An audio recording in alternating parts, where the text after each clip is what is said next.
अस्सलाम वालेकुम सर। वालेकुम सलाम। सर सबसे पहले तो बहुत शुक्रिया, आपने कीमती वक्त में से टाइम निकाला।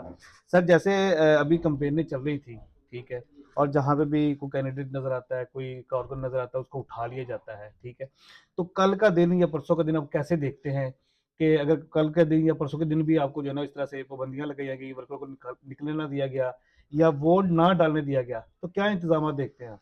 ऐसा बिल्कुल नहीं हो सकता। इंशाल्लाह 8 फरवरी को रेला निकलेगा अवाम का, समंदर निकलेगा जो इनसे संभाला नहीं जाएगा। अल्लाह के हुक्म से जोग दर जोग लोग निकलेंगे और जाके जहां भी पीटीए के कैंडिडेट है उसके निशान पे मोहर लगाएंगे और इंशाल्लाह 8 फरवरी को हमारी जीत होगी। इंशाल्लाह हम 8 फरवरी को जश्न मनाएंगे अल्लाह के हुक्म से। सर आपके बारे में ये भी कहा जाता है कि आपका लहजा जो है ना वो बड़ा सख्त है, बड़े सख्त अल्फाज जो है ना आप इस्तेमाल करते हैं।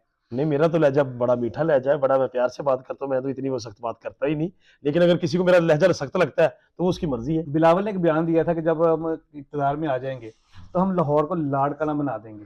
क्या कहेंगे?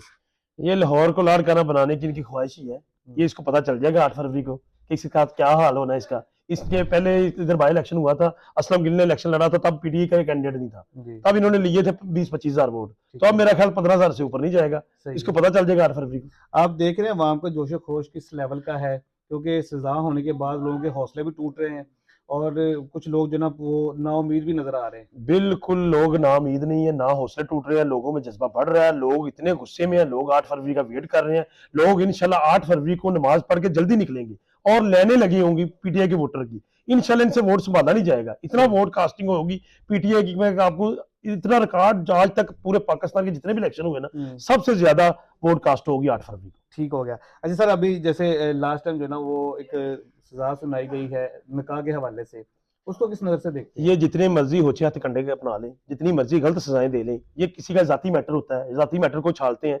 लेकिन इसके बावजूद ये अवाम समझती है, अवाम बड़ी समझदार है, गैरतमंद है, जुर्रत वाली अवाम है हुँ, और खान साहब के साथ है। सही खान है। साहब का जिधर भी जो भी निशान है, इंशाल्लाह हर निशान पे खान साहब के निशान पे अवाम मोहर लगाएगी और 8 फरवरी को कामयाब कराएगी। ठीक हो गया। सर बहुत शुक्रिया, कोई हमारे नाज़रीन को पैगाम देना चाहेंगे? मैं अपने हल्के की अवाम को पीपी 162 की अवाम के नाम में पैगाम देना चाहता हूँ कि जिस जुर्रत का मुजाहरा आपने 17 जुलाई 2022 में किया, मुझे बाई इलेक्शन जिताया, बड़ी लीड थी, लाहौर की सबसे बड़ी लीड थी, 15,000 की लीड थी।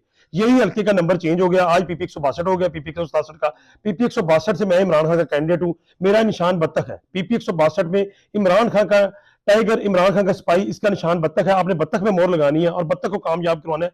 ये कामयाबी इमरान खान की कामयाबी है, आपके बच्चों के मुस्तकबिल की कामयाबी है, पाकिस्तान की कामयाबी। आपके वोट से इमरान खान इंशाल्लाह 9 फरवरी को हमारे साथ होंगे। आपके वोट ने ही फैसला करना है हमारे लीडर के लिए, हमारी लीडर की जो गलत सजाएं हैं, ये आपने ही फैसला करना है और आपके वोट ने ही फैसला करना है। और इंशाल्लाह ये सारी सजाएं जो जल्दबाजी में दी हैं, जो उजलत में दी गई हैं, ये सब रिजेक्ट होंगी और हमारे कायद हम में होंगे इंशाल्लाह। बहुत शुक्रिया सर, थैंक यू।